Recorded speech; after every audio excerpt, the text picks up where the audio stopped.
Hello dear student, स्वागत है आप सभी का एयर केमिस्ट्री क्लासेस में। और आज हम लोग ट्रांजिशन एलिमेंट यानी डी ब्लॉक एलिमेंट से ऑब्जेक्टिव क्वेश्चंस करेंगे। ये इसका पार्ट 1 है। ऐसे और भी पार्ट्स आएंगे। आपको एक एक करके सबसे ट्रांजिशन एलिमेंट का जो भी एमसीक्यूज अराइज होता है आपके क्लास 12 एग्ज़ाम में, आपके आईआईटी के एग्ज़ाम में, आपके नीट के एग्ज़ाम में, यानी किसी भी तरह का आप एग्ज़ाम देते हो क्लास 12 के बाद या क्लास 12 का ही एग्ज़ाम हो, तो उसमें आपके ऑब्जेक्टिव क्वेश्चंस आते हैं। और आप सभी को पता है कि ट्रांजिशन एलिमेंट का वैरायटी रेंज बहुत ज़्यादा है उसके क्वेश्चंस का। ठीक है, तो मैं अपनी पूरी कोशिश कर रही हूँ कि एक सीरीज डालूंगी मैं transition element, D block elements, objective questions का विथ एक्सप्लेनेशन, ताकि आप उसका प्रैक्टिस करके पूरे चैप्टर्स पे अपना पकड़ बना पाए। ठीक है, ये हुई बात कि इस चैप्टर से रिलेटेड। ठीक है, तो चलिए स्टार्ट करते हैं अपना वीडियो हम लोग और बनाते हैं ट्रांजिशन एलिमेंट का क्वेश्चन। तो यहाँ पे एक बात स्टार्टिंग में कह दूँ, जैसे क्वेश्चन जैसे जैसे मैं लिखती जाऊँगी आपको क्या करना है, वीडियो को रोकना है, अपना आंसर करना है, उसके बाद मैच करा लीजिएगा कि हाँ आपने जो आंसर किया वो सही था या गलत था। और कमेंट सेक्शन में ज़रूर बताइएगा कि आपने इस ऑब्जेक्टिव क्वेश्चन को करते हुए कितना स्कोर किया, ताकि पता चले कि आपकी तैयारी कैसी है। ठीक है, ऐसा नहीं कि मेरा ही देख देख के टिक नहीं करना है। मतलब ये क्वेश्चन मान लीजिए आपका लिखा हुआ दिख रहा है, आप अभी तक इसका आंसर समझ चुके हैं तो अच्छी बात है। और जिनको नहीं पता है उनके लिए तो मैं बताऊंगी ही बताऊंगी, है ना।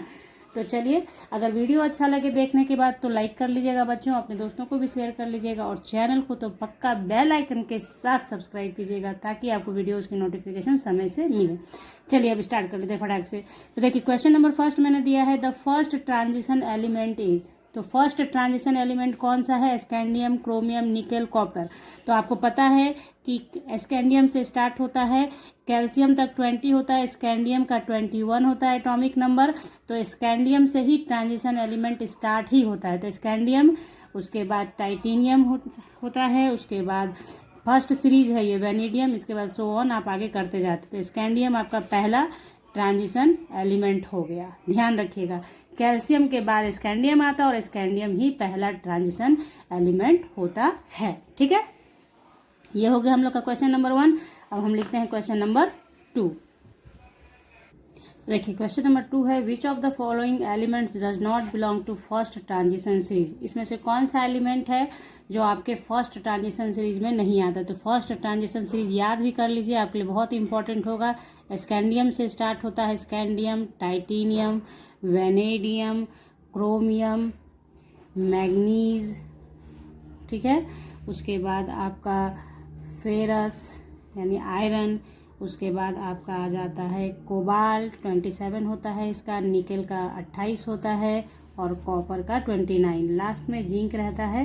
ठीक है, तो ये हो गया फर्स्ट ट्रांजिशन सीरीज। तो इसमें से तो आप देख लिए कि फेरस है, वेनेडियम है, कॉपर है, जबकि एजी नहीं है। तो हमारा आंसर क्या हो गया? एजी हो गया। ठीक है, तो ये हो गया हमारा आंसर। नेक्स्ट क्वेश्चन देखते हैं हम लोग। ये देखिए क्वेश्चन नंबर नेक्स्ट है हमारा, the property which is not characteristic of transition metal is. इसमें से ऐसा कौन सा कैरेक्टरिस्टिक है जो ट्रांजिशन मेटल का प्रॉपर्टी नहीं है। मतलब जो ऐसा प्रॉपर्टी कौन सा है जो ट्रांजिशन मेटल का कैरेक्टरिस्टिक फीचर्स नहीं है। तो जैसे वेरिएबल ऑक्सीडेशन स्टेट, ये तो है ही है। टेंडेंसी टू फॉर्म कॉम्प्लेक्स, चूंकि वेरिएबल वैलेंसी शो करता है इसलिए कॉम्प्लेक्स फॉर्मेशन करता ही करता है। और फॉर्मेशन ऑफ कलर्ड कंपाउंड्स, तो ट्रांजिशन मेटल का खास गुण है कि वो कलर्ड कंपाउंड बनाता है। तो बचा क्या? Natural radio activity. तो आंसर हमारा क्या होगा? नेचुरल रेडियो एक्टिविटी ऐसा है जो कि आपका ट्रांजिशन मेटल का कैरेक्टरिस्टिक नहीं है, जबकि ये तीनों उसका मतलब पॉपुलर है, पॉपुलर कैरेक्टरिस्टिक है। तो ये हो गया क्वेश्चन नंबर 3। अब आगे आते हैं हम लोग। तो अब देखते हैं question number 4, transition elements R S block, P block, D block और एफ ब्लॉक। तो हम लोग जानते हैं कि डी ब्लॉक एलिमेंट्स बोलते हैं ट्रांजिशन एलिमेंट को ही। आपको हेडिंग पे भी मैंने लिख रखा था कि डी ट्रांजिशन एलिमेंट या डी ब्लॉक एलिमेंट। तो ये हो गया आपका the general electronic configuration of transition element is. Question number 5 है ये। तो देखिए जनरल, ये बहुत बार आता है क्लास 12 के अंदर तो जरूर आता है कि जनरल इलेक्ट्रॉनिक कॉन्फ़िगरेशन क्या होता है ट्रांजिशन एलिमेंट का। तो जब वैलेंस सेल में जाता है, जब आखिर आउटर मोस्ट सेल में जाता है कॉन्फ़िगरेशन, तो वहाँ पे देखिए n-1 d 1-5, n-1 d 1 to 10 और ns1, और एक दे रखा है n-1 डी, जहाँ n जो है ना नंबर ऑफ ऑर्बिटल है, सबसेल है, n-1 d 1 to 10 और ns 1 और 2। तो आपका कॉन्फ़िगरेशन ये सही है क्योंकि n-1 होता है और d में पहले इलेक्ट्रॉन भरता है, तब ns में 1 और 2 इलेक्ट्रॉन रहता है। ये आप जानते हैं, जब आप लिख के देखिए स्कैंडियम का जब आप लिखेंगे या वेनेडियम का, मैग्नीज का, किसी का भी इलेक्ट्रॉनिक कॉन्फ़िगरेशन लिखेंगे तो आपको दिखेगा कि इसी को फॉलो करता है। जैसे कि नेक्स्ट क्वेश्चन में मैं लिखूंगी अभी आपके सामने, देखिए क्वेश्चन नंबर 6 अब आप देखिए। लेकिन हाँ, आगे बढ़ने से पहले मैं बता दूं आपको कि ये इलेक्ट्रॉनिक कॉन्फ़िगरेशन दिमाग में एकदम रखिएगा, अक्सर आता है ये क्वेश्चन, ठीक है। देखिए नेक्स्ट है the number of unpaired electrons in Fe3+ Z = 26 R। यानी Fe3+ में अनपेयर्ड इलेक्ट्रॉन, अनपेयर्ड मतलब जोड़ा वाला नहीं, अनपेयर्ड मतलब सिंगल इलेक्ट्रॉन कितना है Fe3+ में। तो देखिए सबसे पहले इसमें किया क्या कि Fe3+ है तो इसमें Z दिया है 26, है ना, तो Z 26 है। तो आप पहले क्या कीजिए कि Fe का लिखिए, ठीक है। तो जब Fe का 26 होता है, इसका इलेक्ट्रॉनिक कॉन्फ़िगरेशन जब आप लिखेंगे तो 1s2 2s2 2p6 3s2 3p6 और 3d इधर मैं लिख देती हूँ आपकी सुविधा के लिए। पहले आता है 4s, ठीक है, इसलिए यहाँ पे देखिए 4s आया, लास्ट में ns है ना, तो 4s हो गया और उसके जस्ट पहले n-1 यानी 4-1 3-1। तो ये कॉन्फ़िगरेशन एकदम इसी टाइप से लिखा जाता है इसका। 3d यहाँ पे हो गया 4s। तो अब आप देखिए करिएगा क्या आप कि पहले 4s में इलेक्ट्रॉन चला जाएगा तो 4s2 हो जाता है और 6 जो बचा इसमें चला गया डी में, ठीक है। अब आपको Fe3+ का बनाना है, Fe3+। तो 3+ का मतलब है 3 इलेक्ट्रॉन लूज करेगा फेरस हमारा, 3 इलेक्ट्रॉन लूज करेगा तो कहाँ से करेगा, 2 इससे करेगा और 1 इससे करेगा, ध्यान रखिएगा। इसलिए मैंने 4 को बाहर लिखा है। आउटर मोस्ट सेल है ये, तो आउटर मोस्ट सेल से पहले इलेक्ट्रॉन निकलेगा और फिर यहाँ से निकलेगा। तो 4s का दोनों निकल गया और इसका 1 निकल गया। तो यहाँ ये सारा तो सेम रह जाएगा बच्चों, यहाँ तक आपका सेम रह जाएगा, सिर्फ क्या हो जाएगा यहाँ 3d 5 हो जाएगा। 4s का तो पूरा निकल ही गया, तो 3d 5। तो आप सभी को पता है कि d ऑर्बिटल में 5 सबसेल होता है ना, और पहले सबके सब सिंगली फील्ड होता है और बचा हुआ इलेक्ट्रॉन तब पेयरिंग स्टार्ट होता है। तो यहाँ पे D5 ही था तो 5 इलेक्ट्रॉन तो भर गया एक एक करके, तो इसलिए क्या हुआ, अनपेयर्ड इलेक्ट्रॉन का संख्या कितना हो गया, 5 हो गया। अगर पेयरिंग हो जाता तो फिर देखा जाता, ठीक है। तो इस तरीके से आपको करना है। कॉन्फ़िगरेशन आपको एकदम मस्ट है लिखना, इसलिए मैंने पहले ही बताया कॉन्फ़िगरेशन जरूरी है। तो ये आपने कर लिया क्वेश्चन नंबर 6। अब बनाते हैं हम लोग क्वेश्चन नंबर 7। देखिए क्वेश्चन नंबर 7 है, in the first transition series the highest oxidation state is exhibited by manganese, nickel, ferrous और क्रोमियम। तो इसमें आंसर याद रखिएगा मैग्नीज, ये +7 ऑक्सीडेशन स्टेट शो करता है, इसलिए फर्स्ट ट्रांजिशन सीरीज में सबसे ज़्यादा मैग्नीज ही ऑक्सीडेशन स्टेट शो करता है, हाईएस्ट ऑक्सीडेशन स्टेट, और वो कितना होता है, +7 के बराबर होता है। तो ध्यान रखना है आपको, ये सारा क्वेश्चन आप खुद जब देख रहे होंगे वीडियो तो आपके समझ में आएगा कि ये सारा क्वेश्चन बहुत इंपॉर्टेंट है, आता रहता है कि फर्स्ट ट्रांजिशन सीरीज में कौन सा ऐसा एलिमेंट है जो सबसे ज़्यादा हाईएस्ट ऑक्सीडेशन स्टेट शो करता है, तो वो है मैग्नीज, ठीक है। कितना, तो +7। नेक्स्ट क्वेश्चन देखिए, the maximum number of unpaired electrons which a D subshell can accommodate. कहने का मतलब हुआ कि unpaired electron, maximum unpaired electron कितना होता है जो डी सबसेल अपने पास रख सकता है। तो ऊपर अभी आप देखिए एक डी सबसेल में क्या होता है, 5 ऑर्बिटल होता है, तो 5 ऑर्बिटल में एक एक अनपेयर्ड इलेक्ट्रॉन हो सकता है, इसलिए मैक्सिमम अनपेयर्ड इलेक्ट्रॉन की संख्या डी सबसेल में कितनी हो सकती है, 5। तो इसलिए देखिए ऐसा है कि ऑब्जेक्टिव क्वेश्चन जब आप एक सॉल्व करते हैं उससे बहुत सारे क्वेश्चंस का आंसर आपके करने में समझ में आता है, तो इसलिए इसको प्रैक्टिस जरूर कीजिएगा आप लोग। तो हो गया क्वेश्चन नंबर 8 हो गया, आंसर हो गया इसका 5। अब बनाते हैं हम लोग क्वेश्चन नंबर नेक्स्ट। तो ये देखिए क्वेश्चन नंबर नेक्स्ट है, which of the following ions is expected to have highest magnetic moment. तो हाईएस्ट मैग्नेटिक मोमेंट किसका होता है, जिसके पास जितना ज़्यादा अनपेयर्ड इलेक्ट्रॉन होता है उतना ही उसका हाईएस्ट मैग्नेटिक मोमेंट होता है, ठीक है। मैग्नेटिक मोमेंट का फॉर्मूला आप जानते हैं, n+2√/bm। तो ये जो होता है ना आपका, तो ये जो है ये है नंबर ऑफ अनपेयर्ड इलेक्ट्रॉन, ठीक है। तो अनपेयर्ड इलेक्ट्रॉन जितना ज़्यादा होगा उतना ही मैग्नेटिक मोमेंट ज़्यादा होगा। तो अब आपको करना क्या है, कोबाल्ट 27 है तो सबसे पहले कोबाल्ट है, कोबाल्ट का 27 होता है, ठीक है। तो 27 है तो 2+ है, तो आप इसका कॉन्फ़िगरेशन पहले लिखेंगे तो क्या हो जाएगा, 1s2 2s2 2p6 3s2, यहाँ मैं लिख रही हूँ देखिए 3p6, फिर 3d और 4s के बीच में, तो 4s2 आप डालेंगे और यहाँ पे कोबाल्ट में क्या आ जाएगा, कोबाल्ट का चूंकि 27 है इसलिए यहाँ पे 7 हो जाएगा, ठीक है।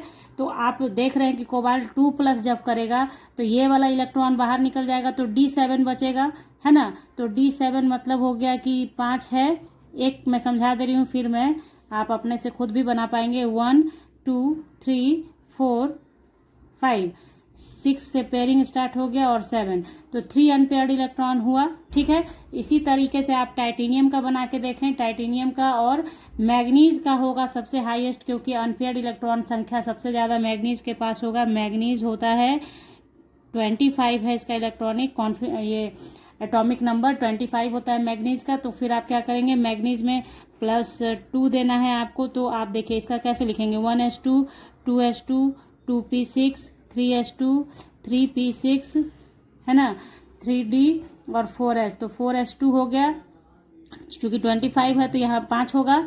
तो यहाँ से देखिए 2+ का मतलब है ये वाला इलेक्ट्रॉन खत्म, तो D5 हो गया, मैक्सिमम अनपेयर्ड इलेक्ट्रॉन हो गया ना इसके पास। 5 अनपेयर्ड इलेक्ट्रॉन ही d ऑर्बिटल में हो ही सकता है और पांचों के पांचों यहाँ अनपेयर्ड है, इसलिए सबसे इसका आंसर किसका होगा, मैग्नेटिक मोमेंट किसका ज़्यादा हो जाएगा, मैग्नीज का। ऐसे भी मैंने पहले पढ़ाया है आपको कि मैग्नीज का फर्स्ट ट्रांजिशन सीरीज में सबसे ज़्यादा ऑक्सीडेशन स्टेट होता है। तो देखिए यहाँ पे ये चीज़ हो गया आपका कि मैग्नेटिक मोमेंट, बस याद रखिएगा कि मैग्नेटिक मोमेंट किसका ज़्यादा होगा, मैक्सिमम नंबर ऑफ इलेक्ट्रॉन जिसके पास होगा unpaired electron, number of maximum number of unpaired electrons maximum will be magnetic moment, बस इतना आप याद रखिएगा, ठीक है। ठीक है, ये बात आपको ध्यान में रखना है कि मैग्नेटिक मोमेंट ज़्यादा होगा, अनपेयर्ड इलेक्ट्रॉन संख्या ज़्यादा होगी। तो ये हो गया क्वेश्चन नंबर 9 हम लोगों का। इसी तरीके से अब हम लोग पढ़ते हैं क्वेश्चन नंबर 10 की ओर और देखते हैं क्या है हमारा क्वेश्चन नंबर 10। तो देखिए क्वेश्चन नंबर 10 है, which of the following ion is coloured in solution, इसमें से कौन सा आयन है जो कलर्ड इन सॉल्यूशन होगा, ठीक है, यानी कलर्ड शो करेगा, यानी डी ट्रांजिशन शो करेगा, ठीक है। तो यहाँ पे क्या है कि आपको क्या करना है, फिर से आपको एक बार सबका कॉन्फ़िगरेशन देखना होगा किसके पास अनपेयर्ड इलेक्ट्रॉन है। जिसके पास अनपेयर्ड इलेक्ट्रॉन होगा तभी वो डी ट्रांजिशन शो करेगा। मतलब आप कह सकते हैं कि having ions having unpaired electrons are colored, ठीक है। कहने का मतलब यह हुआ जिस भी आयंस के पास अनपेयर्ड इलेक्ट्रॉन है वो कलर होगा। तो यहाँ पे देखिए एक ट्रिकली भी आप समझ सकते हैं, जिंक का 30 होता है तो जिंक का पूरा ऑर्बिटल फुलफिल होता है, पूरी तरह से भरा होता है। तो अगर Zn2+ भी होगा तो d ऑर्बिटल में पूरा पेयर्ड इलेक्ट्रॉन होगा, तो ये नहीं हो सकता है आपका कलर्ड। तो दूसरा आता है कॉपर के साथ भी देखिए, जब आप कॉन्फ़िगरेशन कॉपर का लिखते हैं तो 4s1 और 3d10 होता है। तो 4s1 तो एक ही इलेक्ट्रॉन लूज करेगा तो d में तो 10 रह ही जाएगा, तो इसलिए ये भी नहीं हुआ क्योंकि दोनों में पेयर्ड है, भरा हुआ है। अब बारी आती है टाइटेनियम 4+ और वेनेडियम 3+ की, तो दोनों का आप बना के देखेंगे। तो टाइटेनियम का आपको होता है 22 एटॉमिक नंबर, तो इस पर आप लिख लीजिए इसको 1s2 2s2 2p6 3s2 3p6 और 3d रखेंगे 4s, ठीक है। तो 4s2 आप भर दिए तो आपके पास 2 इलेक्ट्रॉन बच रखा है। तो यहाँ देखो आप लोग 2 इलेक्ट्रॉन डाल दिया d में, तो आप क्या है टाइटेनियम के ऊपर +4 चार्ज है ना, टाइटेनियम ऑक्सीडेशन स्टेट +4, तो ये पूरा का पूरा इलेक्ट्रॉन बाहर चला गया, समझ लीजिए। तो ये पूरा का पूरा इलेक्ट्रॉन जब बाहर चला गया तो नंबर ऑफ अनपेयर्ड इलेक्ट्रॉन बचा ही नहीं, इसलिए ये भी शो नहीं करेगा कलर्ड। तो बचा वेनेडियम ही ना सिर्फ, तो वेनेडियम देख लेते हैं वेनेडियम का भी लास्ट है। तो वेनेडियम का आप करेंगे तो वेनेडियम का होता है 23। तो जस्ट इसी की तरह कॉन्फ़िगरेशन आएगा, सिर्फ हो क्या जाएगा आपका 3s2 3p6। देखिए इतना आप लोग कर लिए 4s2 और यहाँ पे सिर्फ आ जाएगा D3। ठीक है, तो यहाँ करना क्या है, वेनेडियम के ऊपर 3+ देना है। तो वेनेडियम 3+ का मतलब क्या है हमारा कि यहाँ से 4s निकल जाएगा और एक इससे निकल जाएगा, तो बच जाएगा ना आपके पास 3d2 बचेगा ना, 3 ही इलेक्ट्रॉन लूज करेगा। तो 4s से चला गया 2 इलेक्ट्रॉन, 1 इलेक्ट्रॉन यहाँ से चला गया, तो 3d2 बच गया, यानी कि इसके पास 2 अनपेयर्ड इलेक्ट्रॉन बच गया हमारे पास। तो जब 2 अनपेयर्ड इलेक्ट्रॉन बच गया तो ये डी ट्रांजिशन शो करेगा, ये डी ट्रांजिशन करेगा। और डी ट्रांजिशन का वीडियो है मेरा चैनल पे, आपको लिंक डिस्क्रिप्शन बॉक्स में दे दूंगी, उसे जरूर देख लीजिए। डी ट्रांजिशन जिसके पास अनपेयर्ड इलेक्ट्रॉन है वो डी ट्रांजिशन करेगा, और डी ट्रांजिशन करेगा तो वो आपका कलर्ड कंपाउंड बनाएगा, यानी आपका आंसर हो गया वेनेडियम 3+। आई होप ये क्वेश्चन आपके लिए बहुत यूजफुल हो, और इस क्वेश्चन को बनाने के बाद आपको ऐसा फील होगा कि आपका ट्रांजिशन मेटल पे कितना पकड़ है, और कितना जरूरी क्वेश्चन इससे आता है, और कितना आसान है। आप सिर्फ कॉन्फ़िगरेशन लिखना आपको आता है, कॉन्सेप्ट आपने कुछ जो बातें बताई गई हैं आपको वो ध्यान में रखते हैं